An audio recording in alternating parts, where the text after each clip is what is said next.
Hi, everyone. Thanks so much for hanging out with us here on the Daily Racing Form YouTube. I'm Gino Bacola alongside Mike Beer, producer Bobby pulling the strings back there. And Mike, it's a very exciting time right now as we get ready for Louisiana Derby weekend. We are on the road to the Derby. We actually have the Road to the Derby package for all of the folks out there where you can save money. If you're going to be playing all these big Derby preps, Mike, we've kind of put them all together in a package. So all the final round of Derby preps, plus the Oaks, plus the Derby, you get Clocker reports for Santa Anita, Gulfstream, and then those Churchill big days too.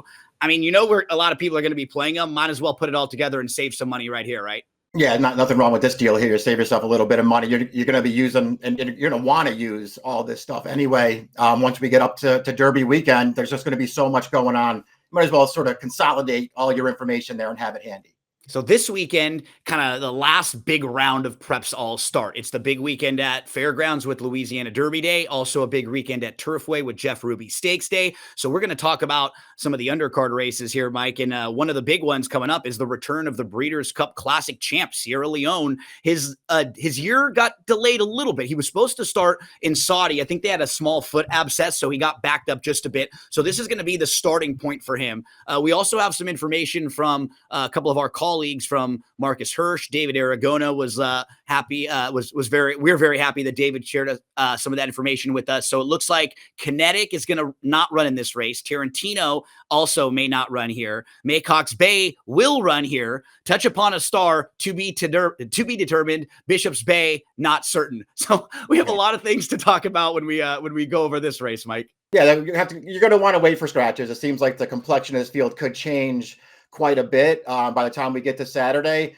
One thing that won't change, Gino, is that assuming he does make the starting gate, all eyes will be on the 7 Sierra Leone here. First start as a 4-year-old after just a huge performance the last time we saw him. Yeah, look, probably the two big names in this race feel like they're set in this as you and I are recording this on Wednesday. Hall of Fame, who's kind of become the more now horse this year with his 3 victories, and then Sierra Leone, who's going to be making his first start of the year, who they'll obviously all have to be holding off here. So let's take a look at the Timeform US pace projector. Again, remember, we're recording this early, so things could change a bit, but Tarantino wants to be up front. Touch Upon a Star wants to be up front. Bishop's Bay also wants to be up front. So wherever they go, those are the types of horses who usually are forwardly placed. They want to hold their position. And even to the outside, Comorbino Amodier seems like he always wants to be close. And I don't know how far he really wants to go. So I'm expecting him to be part of the pace too, Mike. Yeah, it seems like there's plenty of pace in here for even if it's not a super fast pace, it can be competitive up there. This pace projector is obviously a really, really good look for Sierra Leone, he's a powerful finisher. And if he gets a clean run into this thing and they go fast in front of him, he's not going to be easy to stop. So as we move out to meet the field for the New Orleans Classic, some of these horses will be running in the Essex at Oaklawn Park this weekend. The nice thing is that you and I will also be previewing the Essex, I think, on Thursday. So we'll have everybody set up for both of those races with a lot of older horses. Just depends on where they're going to actually go. Kinetic hasn't done a whole lot wrong in his career, Mike. It looks like he's going to be routed over to Oaklawn Park. He is a horse who's proven at 1 1/8, though. He just kind of would need to step up, I think, to be competitive against this group. He would need his best race, certainly, to beat this field. This is a horse who seems like he's got a lot of potential to me, though, Gino. Yep. It sounds like he's not going to run here, so we don't need to waste time talking about him. And I don't want to tip my hand too much, but I thought he was really interesting in here. And in the race at Oaklawn on Saturday might not be as tough.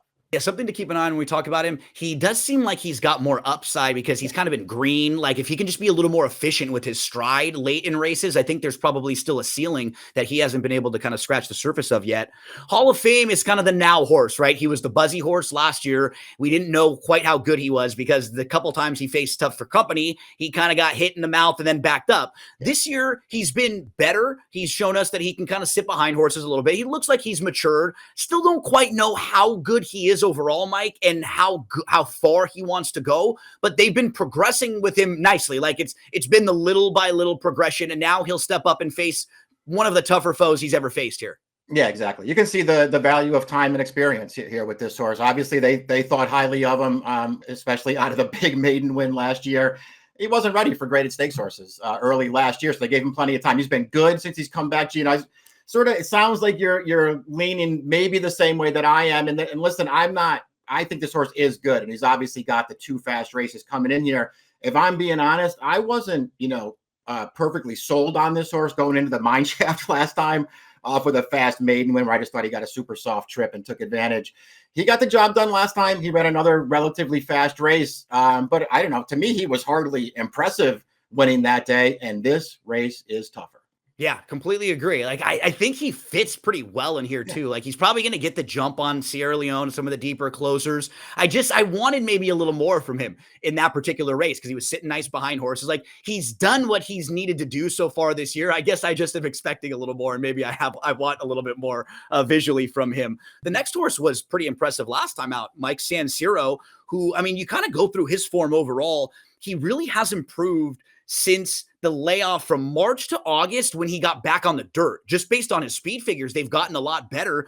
And he's the type of horse who I think you're going to have sit back, going to make one late run. I mean, he's won 2 of his last 4. And with his running style, he's never going to be the type of horse who is a win machine, right? Because he probably will spot other faster horses in races. But I think he's been pretty honest as of late, and he's trending in the right direction. Yeah, I look at him the same way. I mean, you can just see the progression and the leap that this horse made towards the second half of last year. And I think one of the keys to that is something that you were just alluding to a little bit, though, Gino. I mean, as a younger horse, he just didn't have any speed at all. Yep. And when he came back last summer, he had way more tactical speed, and he was getting better trips in his races. I mean, Kinetic beat him in November at Churchill. This horse actually ran really well in that race. He had a wide trip around the track that day.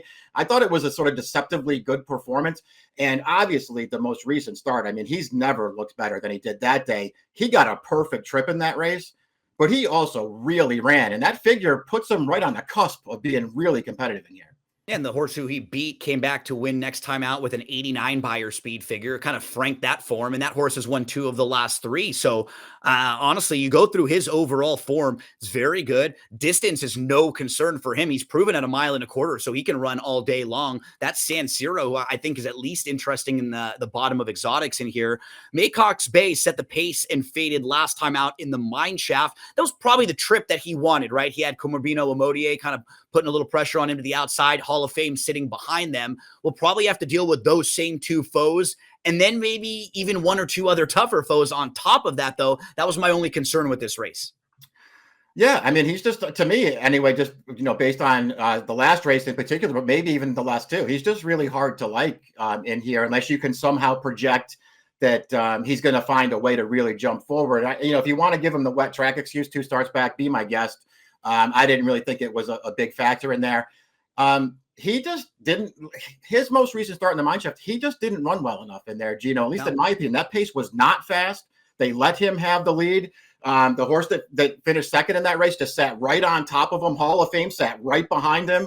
And they were easily better than this horse last time. Why is it going to be different in here? Completely agree with you. I don't know how he gets a better trip than he did last time. Right, so maybe he could win with a more difficult trip, but coming off of that race, why would I play that when watching it back? Touch Upon a Star, Mike, is the next one. It was second in this race last year. Now, on some speed figures, he's probably good enough to win a race like this. But when I kind of compare to some of the top foes in here, I think his last 3 races against Open Company were all losses in races that weren't quite this tough. Didn't have a Hall of Fame, didn't have, certainly not a Sierra Leone. He's a really honest Louisiana bred, though, who's earned over $1 million. What do you think about his chances in here? Yeah, I think your takeaway is the same as mine. I mean, this horse has run 5 triple-digit Beyers in his career. He's clearly fast enough to be really competitive in here if things go his way. But most of the damage that he's done has been against Louisiana breds. And listen, they've run him in 5 so far in his career, 5 open stakes races. He's run well in all of them, but he's only won 1 of them. And in the graded races, he just hasn't been good enough. When you mentioned he was second in this race last year, but he was, on a clear lead in the stretch there, and he got run down by Red Route Run. Red Route Run's, a pretty nice horse. He's no Sierra Leone. I mean, This horse couldn't hold that horse off. I don't know how he's holding off Sierra Leone. Uno Mas Bourbon will make his second start of 2025. He does have the lowest Beyer top in the field, though. His big victory came winning the Louisiana Super Derby last year. What do you think about his chances here?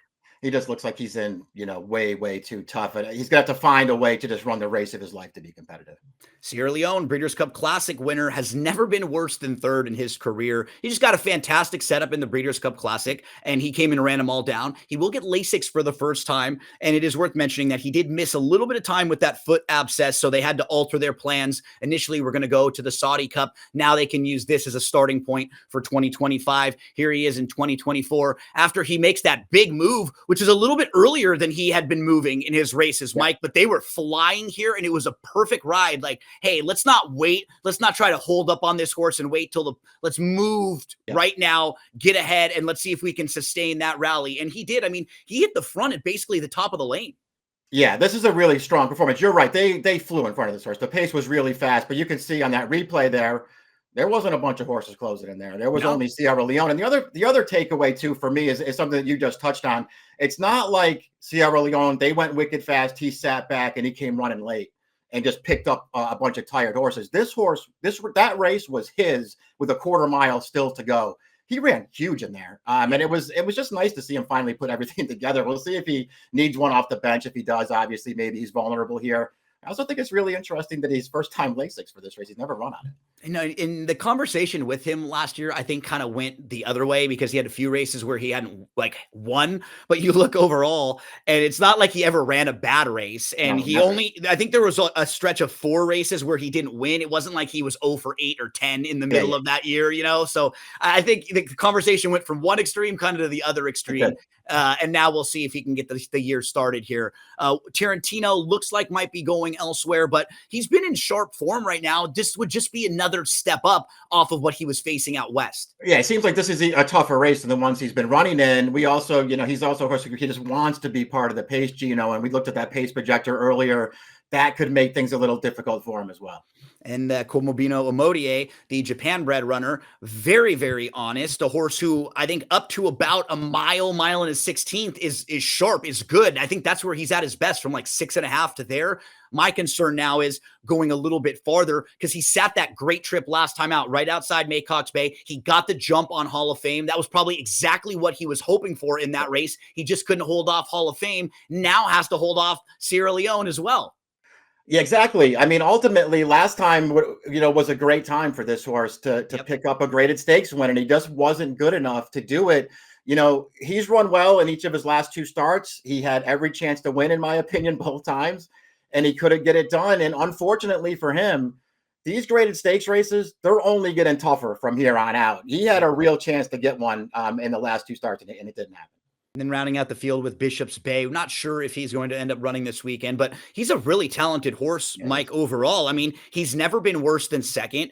In his 2 losses before the long layoff, he lost to Arcangelo and 2 Phils, who were 2 of the absolute best of that group. Then since returning from the layoff, he has a win, he has a loss on a muddy track, and he comes back and he wins again, and he beats a horse who comes back to win their next start named Woodcourt. So all of that, very positive. But if he were to run in this race, he would have a pretty tough trip to the outside, and this is definitely a step up from what he's been competing with. So a couple things that would be kind of going against him. He probably would be a pretty short price for this barn and these connections as well. Yeah, you're right about that. I mean, it did seem like he was cut out to be a pretty nice horse before he was derailed and just had that really long layoff. And so we'll just see if Brad Cox can really get him back to that top level, because it does seem like he has that kind of ability. Yeah. The trip, might be a little difficult for him here, breaking from the outside with some speed to his inside. But this horse is good.